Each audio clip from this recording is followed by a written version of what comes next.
देखो छात्रों, हमारा रहा हुआ भाग था भारत महिमा कविता का। आज हम आगे का भाग देखेंगे। देखो अगली पंक्ति है, विजय केवल लोहे की नहीं, धर्म की रही धरा पर धूम, भिक्षु होकर रहते सम्राट, दया दिखलाते घर घर घूम। पहले हम इन पंक्तियों में से शब्दार्थ देखेंगे। विजय यानी जीत, धरा यानी भूमि, और धर्म का मतलब यहाँ पे शास्त्र। देखो, भारत के लोगों में धर्म की एक प्रकार भावना है। भारत ने कभी भी किसी से शस्त्र से वो किसी देश को जीते नहीं है।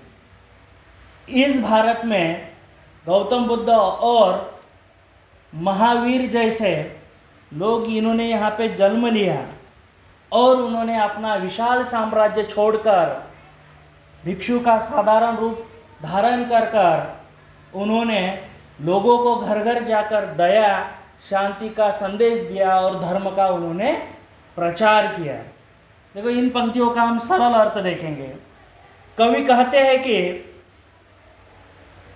यहाँ के लोगों में प्राचीन काल से धर्म की भावना प्रखर रही है। भारत ने शस्त्र से किसी देश को जीता नहीं है।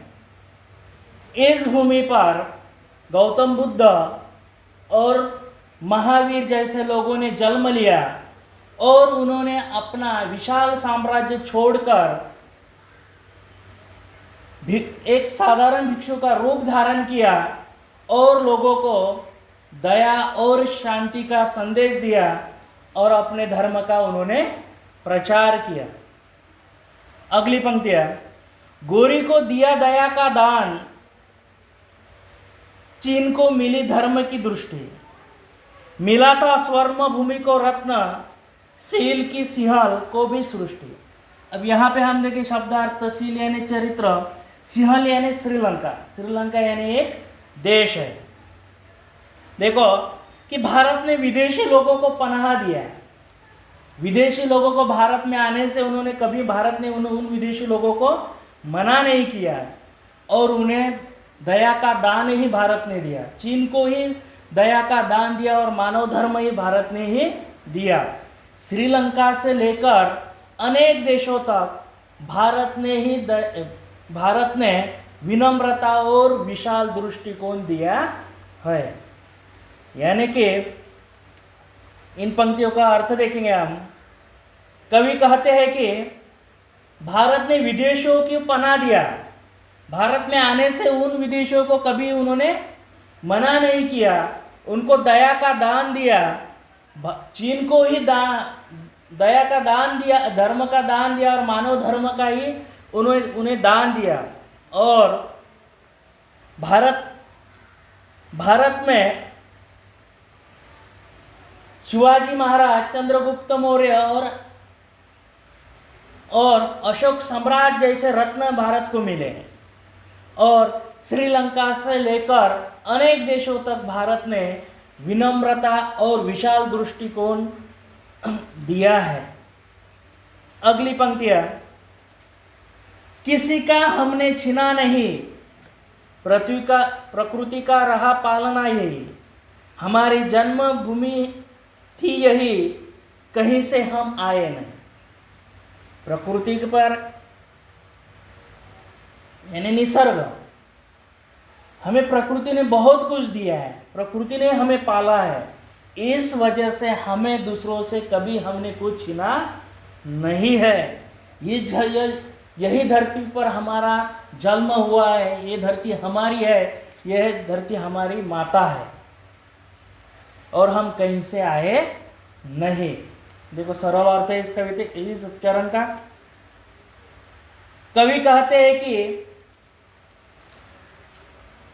प्रकृति की बहुत असीम कृपा हम पर रही है। प्रकृति ने हमें पाला है और प्रकृति ने ही हमें सब कुछ दिया है। इस वजह से हमें किसी से कुछ छीनने की जरूरत नहीं है और हम कहीं से आए नहीं है। हमारा जन्म इस भूमि पर ही हुआ है और यही हम भूमि हमारी माता है और हम इसी भूमि के है।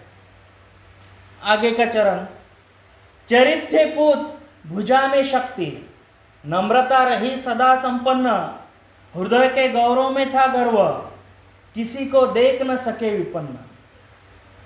चरित्र यानी चरित्र, पूत यानी पवित्र, भुजा यानी बाजुए, विपन्न यानी गरीब। कवि का कहने का मतलब है कि यहाँ के लोग जो रहने वाले हैं, चरित्रवान लोग हैं, इनकी भुजा में बहुत ऐसी ताकत है और नम्र से सदा वो रहते हैं। अपने आप पर वो कभी घमंड करते नहीं और दूसरों के सेवा करने में सदैव इस भारत के लोग कैसे रहते हैं, तत्पर रहते हैं। तो देखो इन पंक्तियों का सरल अर्थ, कवि कहते हैं कि भारत भूमि वीर पुत्रों की भूमि है, यहाँ हमेशा चरित्रवान लोग रहते आए हैं। इन लोगों के बाजुओं में बहुत ताकत है और ये नम्र से रहते हैं, कभी भी अपने आप पर घमंड नहीं करते हैं और सदैव दूसरों की सेवा करने के लिए हमेशा तत्पर रहते हैं। आगे की पंक्तियां,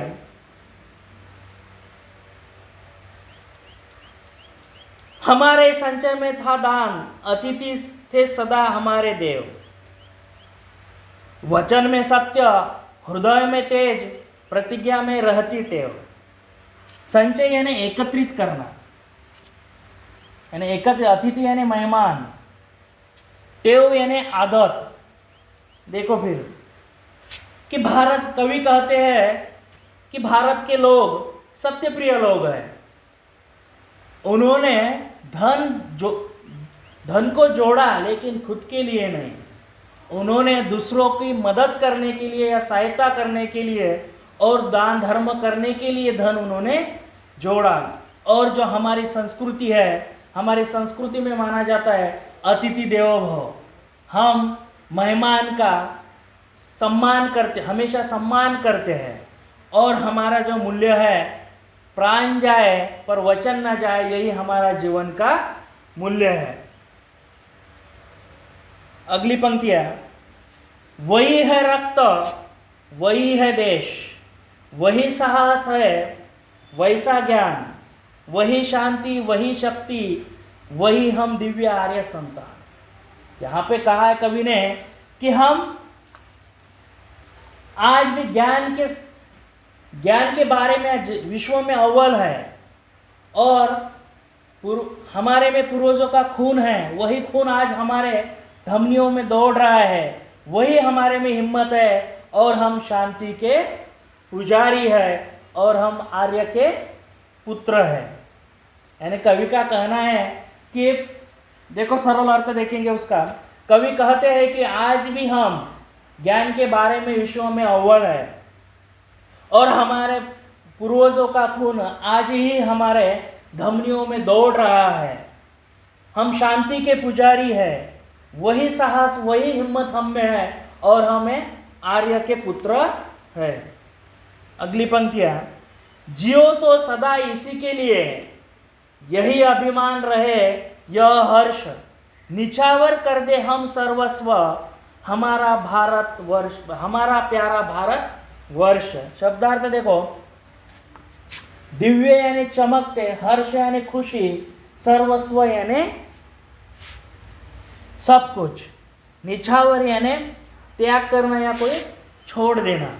देखो कवि कहते हैं कि हम इस धरती पर जन्म लिया, इस धरती पर हमारा जन्म हुआ, ये हमारे लिए गर्व की बात है। यह हमें खुशी है कि हमने इस धरती पर जन्म लिया और इस धरती को जरूरत पड़े तो हम सब कुछ नौछावर करने के लिए तैयार हैं। देखो छात्रों, ये कविता थी हमारी 10वीं की पहली कविता, हिंदी की पहली कविता भारत महिमा। ये समाप्त हुई। इसका स्वाध्याय तुम्हें अपने नोटबुक में लिखना है।